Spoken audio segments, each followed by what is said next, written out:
हाय। इससे पहले जो वीडियो देखा होगा आप लोगों ने, तो उसमें हम लोगों ने डिस्कस किया था कि वर्किंग रूल क्या है, हम कैसे बनाएं। देखिए, मैं चाहूँ तो एनसीईआरटी के क्वेश्चंस भी कराऊं, लेकिन एनसीईआरटी का क्वेश्चंस आप लोग एक्सरसाइज वाइज अगर बाद में करवा लेते हैं, पहले हम सीखते हैं। क्योंकि मैंने पहले भी बोला आपको, don't think what is the answer, think how we get answer. अगर आपने 4 कप चाय बनाना सीख लिया है तो 40 कप भी आप आराम से चाय बना सकते हो, केवल क्वांटिटी लगेगा। इसलिए हमें सॉल्व करने का तरीका सीखना है, न कि हमें यह देखना है कि हमारा आंसर क्या है। ज्यादातर बच्चे जो खास करके जिनका बेसिक कमजोर होता है, वो आंसर के पीछे पड़े रहते हैं। आंसर नहीं आया, आंसर नहीं आया। अरे भैया, आंसर प्रोसेस सही करो, आंसर तो अपने आप चल के आएगा, भाग भाग के आएगा। देखिए, हम लोग लेते हैं, सपोज वी हैव गिवन 234 हमें गिवन है, और इसको कह रहा है कि प्राइम फैक्टराइजेशन में दिखाओ। पहले हम लोग प्राइम फैक्टराइजेशन बनाते हैं, फैक्टराइजेशन के ट्री वाइज हम लोग दिखाते हैं। We suppose we have given 234, now factorise it 2 1 जा। कभी भी फैक्टराइजेशन आप करोगे तो छोटे नंबर से करोगे, असेंडिंग ऑर्डर में बढ़ना है, ना कि डिसेंडिंग या जो मन में हो, वो बेटर रहता है। 2 1 जा 2, 2 1 जा 2, 1 14, 2 7 जा। अब आ गया 117। अगर आपने टेबल पढ़ा है तो 117 आपको पता होगा। वैसे मैं बताऊं, 7 + 1 8 + 1 9। 6th क्लास में आपने पढ़ा है 3 की डिविजिबिलिटी है, यानी 3 से ये डिवाइड हो सकता है। 3 3 जा 9, 2 27, 3 9 जा 27। अब 39, 9 और 3 12, यानी 3 से फिर डिविजिबल हो सकता है। 3 1 जा 3, 3 3 जा 9, 13 ऑलरेडी प्राइम नंबर है, तो ये 13। अब देखिए, इसको हम फैक्टराइजेशन ट्री में कैसे शो करते हैं। ये हमारा 234 था, 2 भागों में बटा। एक में हमारा प्राइम आ जाएगा जिससे हमने डिवाइड किया था, और दूसरे में आ गया डिवीजन के बाद क्या मिला, 117। अब ये फिर से 2 भागों में बटा। यहां पर ये हमारा प्राइम आ गया जिससे हम 3 से डिवाइड किया था, यहां पर हमें मिला था कंपोजिट नंबर 39। 39 को फिर हमने डिवाइड किया, तो ये एक तो हमारा क्या था 3, और दूसरा फिर से हमें प्राइम नंबर ही मिला 13। ये हमारा फैक्टराइजेशन का ट्री बन गया।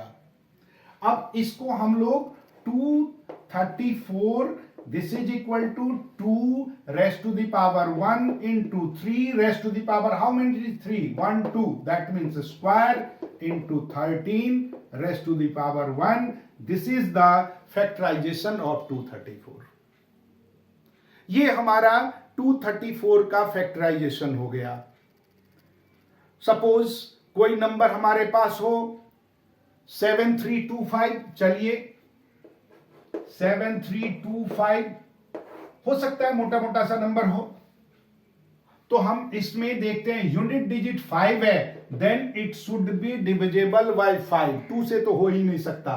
3 से चेक करना होगा हमें, क्योंकि हम असेंडिंग ऑर्डर में जाएंगे, पहले 2 फिर 3 4 तो देखना नहीं, कंपोजिट से देखने की जरूरत नहीं है। फिर हम प्राइम में जाएंगे, प्राइम में ही देखेंगे, 2 से ये डिवाइड होगा नहीं, यूनिट डिजिट हमारा 5 है, then it is not divisible by 2।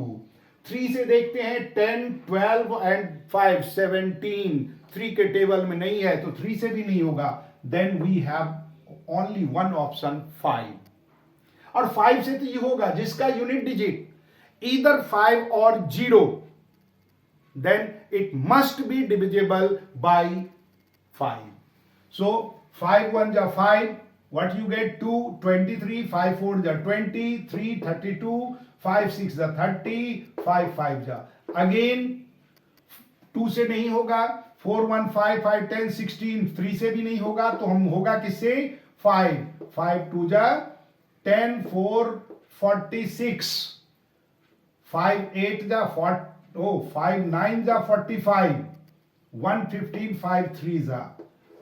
अब देखिए हमारे पास 293 इज प्राइम नंबर।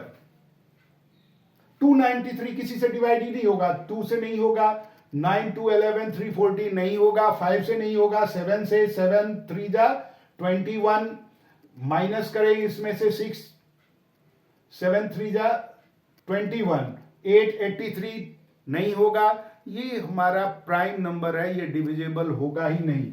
तो इसका हम अगर टेबल बनाएं तो क्या बनेगा 7 3 2 5। एनसीईआरटी बुक में भी एक ऐसा क्वेश्चन है जो केवल और केवल प्राइम नंबर का होता है, मल्टीपल।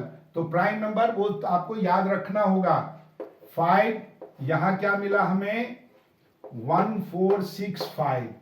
फिर ये हमारा स्प्लिट किया, यहां पर आ गया हमारे पास 5 और यहां पर आ गया हमारे पास 293।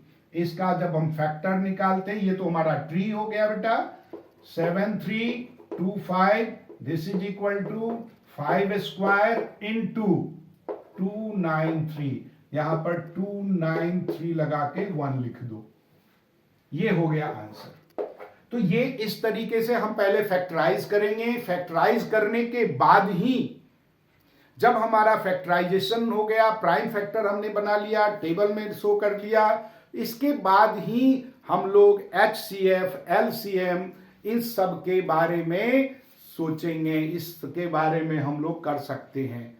एचसीएफ और एलसीएम बनाने के लिए हमें सपोज इन दोनों में अगर हमें बोला जाए कि इन दोनों नंबर में एचसीएफ क्या होगा, यहां देखते हैं 2 3 13, यहां देखते हैं 5 2 9 3, दैट मीन्स इसमें no common, so HCF is 1।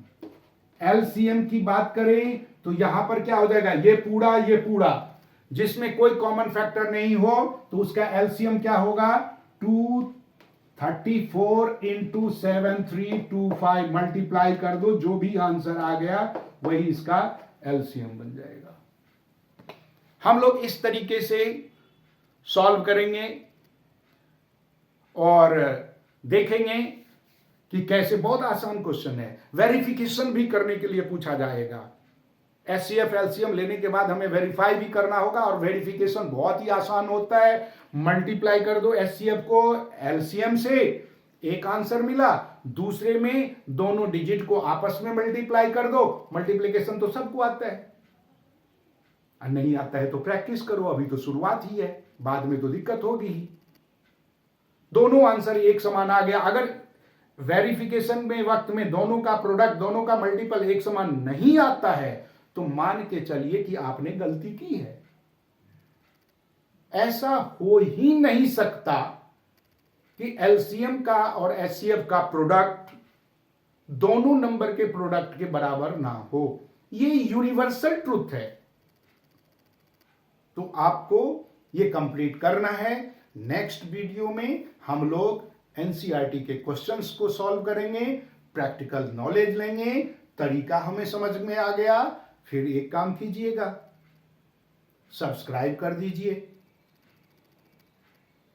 खुद ही कीजिए, दूसरों से भी करवाइए। आपका अगर उसमें पैसा खर्च हो तो मत कीजिए, अगर मुफ्त में होता है तो कीजिए। बाय।